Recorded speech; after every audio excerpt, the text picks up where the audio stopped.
On candid camera. Didn't know that. Yes, get some good footage. Okay, boys and girls, if you have your bookmarks, put those just next to you, and so they're not in your hand right now. Put those next to you so they're not in your hand. Make sure there's nothing in your hand. All right. Oh, if you have a ticket, that's okay. All right. Can I tell you how proud I am of you? You guys have been working so hard in reading since the beginning of the year. We've been doing Reader's Workshop, I think, since like the first or second day of school. And we've been in school like 30 or 40 days. We're almost a quarter of the way done. And you guys have come so far in just a little bit of time. You're reading harder and harder books. And as the year goes on, you're going to read harder and harder books too. And they're going to get really, really hard. But that's awesome because you are going to be able to do it. Now, we've done a lot of work on how to figure out the word if we don't know what the word is, correct? Yes, we've done a lot of that. So, but that's not the only job that we have as readers. We also need to make sure that we know what's happening in the book. So it's not just that we can read all the words, but we need to know what's happening and be able to understand the book. So today I want to teach you that readers don't just work hard to read the words, they work hard to understand their books. As you read, you want to always check and say, am I getting it? If not, I want to reread to figure out how everything fits together. Remember, I told you the answer to almost every question I ask you in Reader's Workshop is to reread. Okay, so if you don't understand what happens, you need to reread. I was reading a book last night, and I read at night, and so I was kind of half asleep. And I couldn't remember, I got to the end of a page, and I was like, I have no idea what just happened. And so I went back to the beginning of the page, and I reread, and I'm like, oh, that's what happened. So I even reread at my age. Because I read, and I want to make sure I'm understanding what I'm doing. So we're in chapter 2 of Zelda and Ivy. So chapter 2, looking at the picture and reading the title, The Time Capsule. Who can make a prediction, take a little sneak peek, and think what this chapter might be about? Cheyenne. It might be about that they're going to use the time capsule to make, make them go somewhere or something. Okay, maybe they're going to use the time capsule to make them go somewhere. Brianna, what about you? I think that they're going to put the diamond inside of that box. Oh, you see the diamond right there? The diamond? Okay, maybe put that inside the box or whatever it is. And then I think that they're going to go to the future. Okay, maybe they're going to go to the future, put the diamond in the box. I like how you think this is some kind of box or container. James, what about you? What do you think? They're going to go back in time before the mom and dad make Oh, they're going to go back in time before mom and dad make cucumber sandwiches. Okay, that could be. So let's read and see. So we have some predictions in our head. Let's see if we can figure out what it's going to be. So, chapter 2, The Time Capsule. Zelda wrote the label with a fat pen. A gift from the world of the past to the world of the future. This is a time capsule, she said. So just by that, can we change any of our predictions? No. No? Yes. Dennis, what do you think? Maybe it's time capsule is where you put your stuff and then you put it. Oh, he's like, maybe the time capsule is something that you put your stuff in and open it up at the end of the year. Okay, because it says a gift from the world of the past to the world of the future. So past is from before, and the future people haven't happened yet, so maybe it's to them. Okay? So let's see. I really like your notes. Let's read it one more time and see if we can get any more details. So Zelda wrote the label with a fat pen. A gift from the world of the past to the world of the future. This is a time capsule, she said. So what do we think? Melanie? I think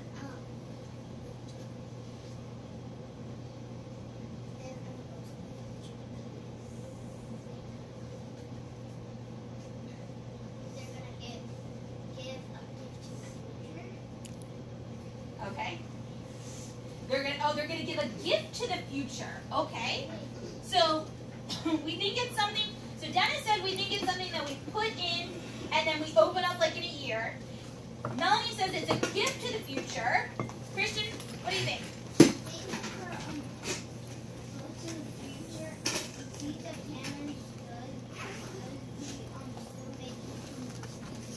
Okay.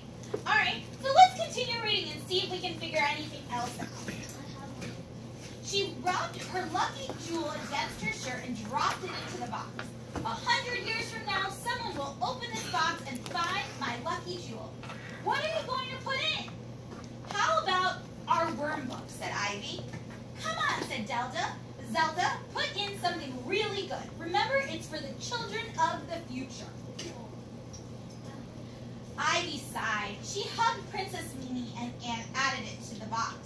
Zelda buried the time capsule under the cherry tree. So, what's happening now? What did we learn in these couple pages that we've read? What did we learn, Matthew? That they're going to give a gift to the future. Okay, they're going to give a gift to the future. What are they putting in there? Brianna? A diamond and a stuffed animal. What else, Amin? Okay, they've talked about different things that they can put. They put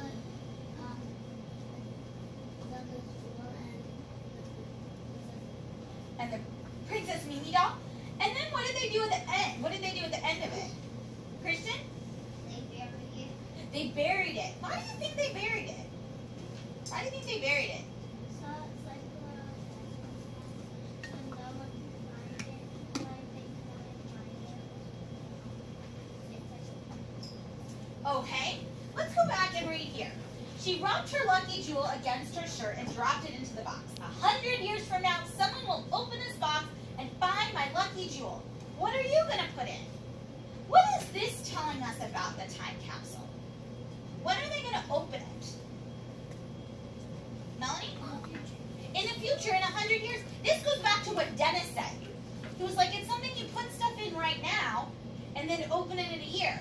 They're going to open it in how many years? 100. In 100 years. They're going to have people now. Are they still going to be around in 100 years? No. Probably not. But they're going to have somebody in 100 years is going to find this and open, and it's going to tell us about what happened in the past. So so Zelda is not leaving a present for her friends, but for someone to find 100 years from now. So let's continue reading. How about our worm book, said Ivy. Come on, said Zelda, put in something really good. Remember, it's for the children of the future. Ivy sighed. She hugged Princess Mimi and added her to the box.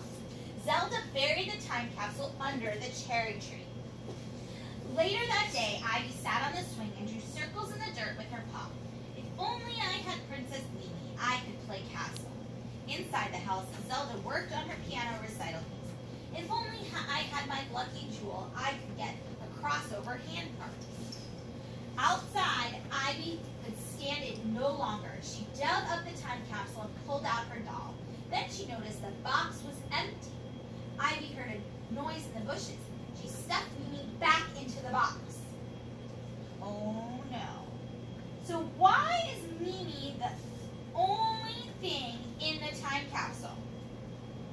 Why do you think she's the only thing in the time capsule? Wasn't there other stuff as well?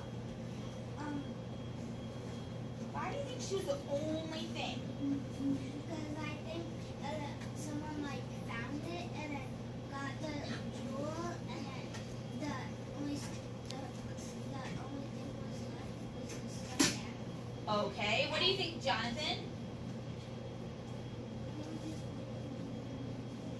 Don't worry about your ticket right now. Melanie? I'm like, since there's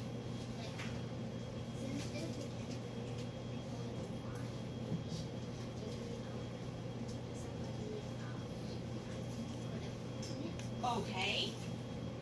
Abdul.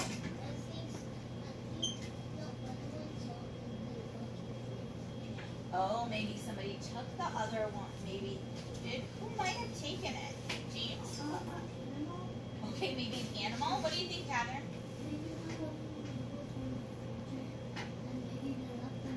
But this only happened a little while after they buried it.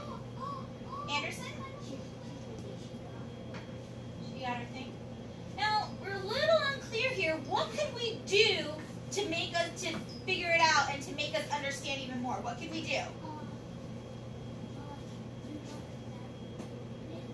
Now, what can we do if we don't understand something in our book, Kristen?